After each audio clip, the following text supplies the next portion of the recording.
Mayong udto sa inyong tanan. Mga magandang araw din sa mga naka-live, mga taga Sub-Saharan Mindanao.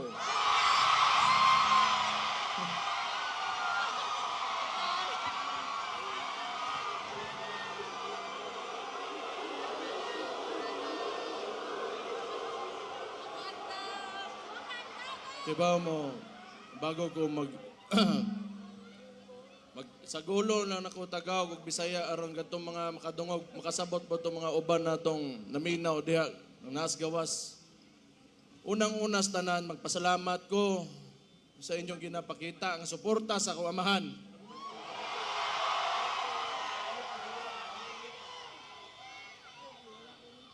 Naglagot lang ko sa inyo ha, kay kada makita nako ang naong sa akong amahan, bit-bit ninyo, kahilakon ko.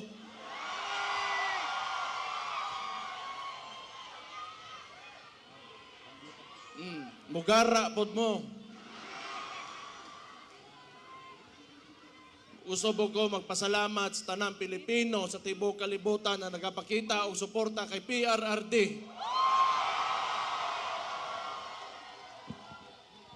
Kabaw mo tinuod lang sukad nga giaresto ako amahan illegally.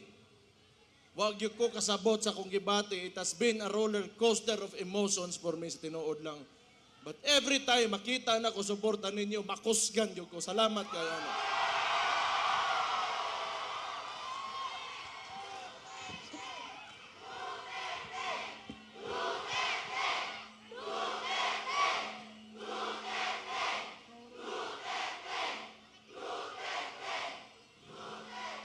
Siguro gamiton ko ni nga nahimo kong vice mayor ninyo, mayor. Morning sa termino nako karon, morning last na nako nga araw ng Davao nga sa termino nako karon. Wa ko makibaw unsa bagay kaugmaan o yung future ng sistema ng politika dito sa Pilipinas. Kaya it seems to me, the stories that I've heard about martial law and oppression is synonymous with the Marcos family name.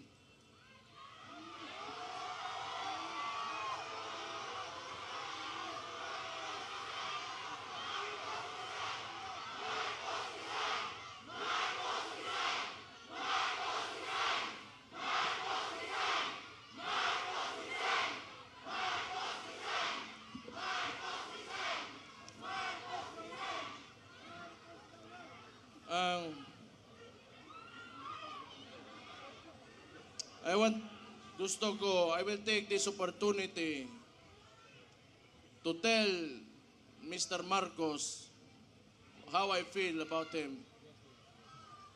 Mr. President Marcos, you will never be loved.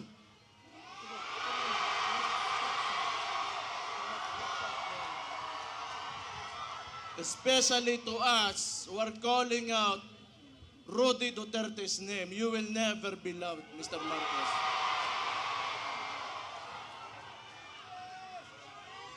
We will stand up and we will fight back.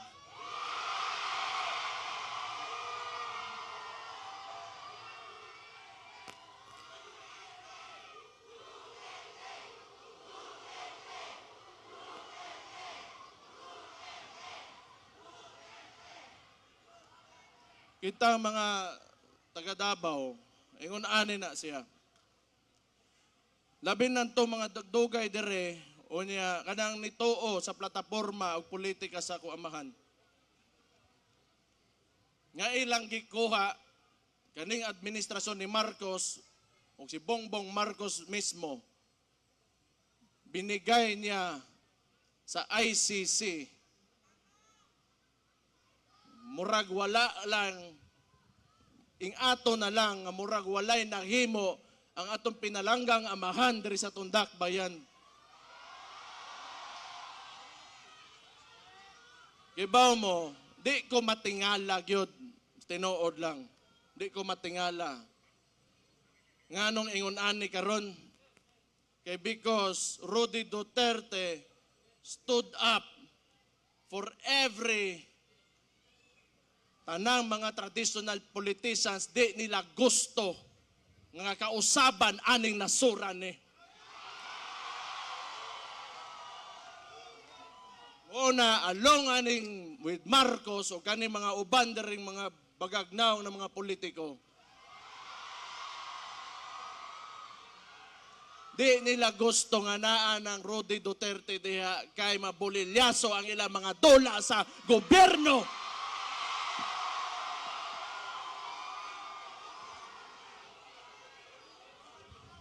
Gusto ko lang niingnon kay Bongbong Marcos. Aside you not being loved by the people, all you have is the government's resources and your term. Beyond that, you are nothing.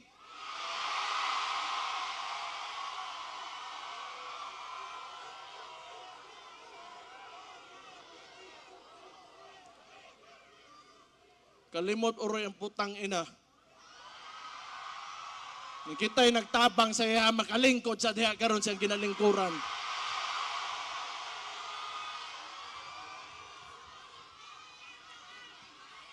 And I truly pray, Mr. Marcos, that you will be able to finish your term. I pray.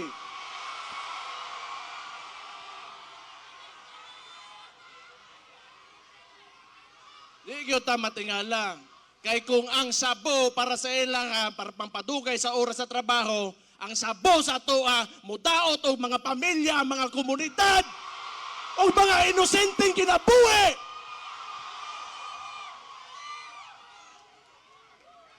Di ko matingala nga nung ingana na sila. Sige lang.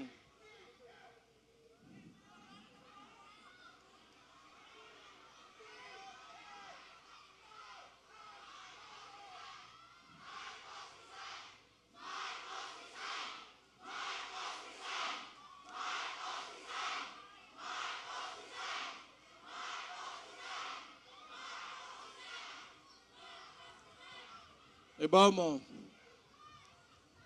si Rudy Duterte, nga nung naaresto siya, naa sa diya karon sa ICC, kay ning barog siya sa iya mga tinuohan sa politika, nga tan-aw niya, mo'y makapasaka o makapalambo sa kinabuhi sa mga Pilipino. Okay ba mo, dili gini panahon nga magluya-luya ta. Dili gini panahon para magluya-luya ta. Dili nato sayangon ang sakripisyo nga gipakita ni Rudy Duterte. Di gyud ni mahuman karon ug di na gyud ni mahuman.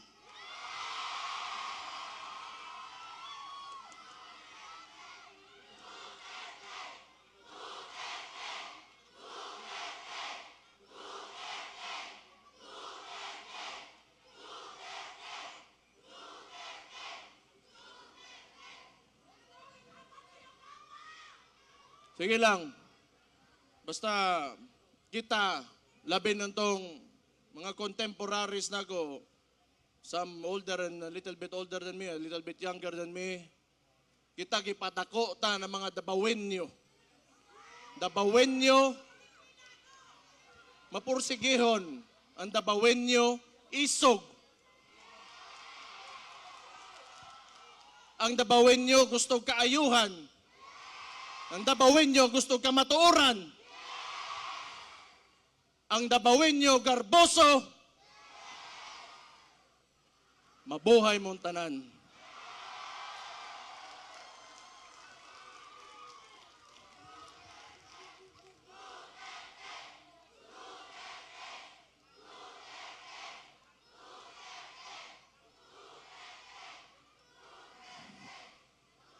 Basta ako, sige lang, paminaw na ko, gidaog-daog yung tagtaman yun karon, gitamak-tamakan yun ta.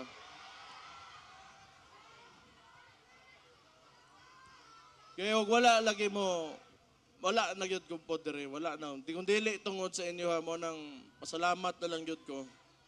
Ako usar ako kataw, anak ko sa ko amahan.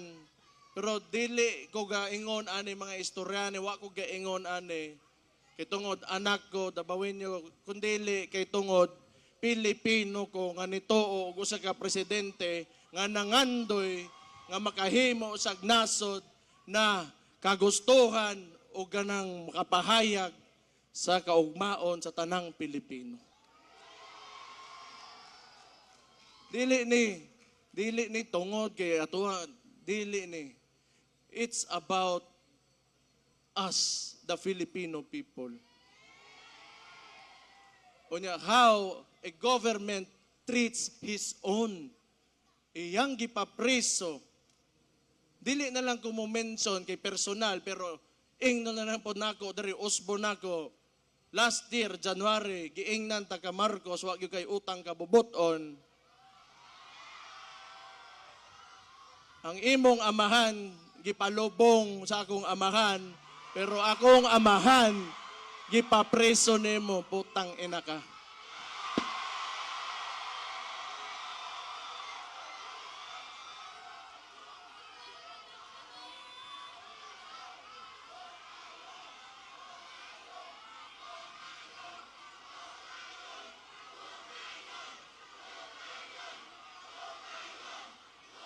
Ayaw, paginguna na. Ayaw hukayon. Dili ta na. Way labot ang patay ang istoryaan eh. Way labot ang patay. Naana na diha. Pasag din na ninyo. Noon, wala man si akong amahan dire, inyong tatay Digong, wala man dire sa Pilipinas. Pero kay baw ko, nagpabilin iyahang inspirasyon o ang iyahang spirit within every Filipino nga na-touch niya sa iyahang termino. Basta ako, ang tambag lang nako ninyo, mga Dabawenyo, kamo mga ubang Pilipino na nakikinig ngayon, do not ever allow your government to treat you how they treated my father.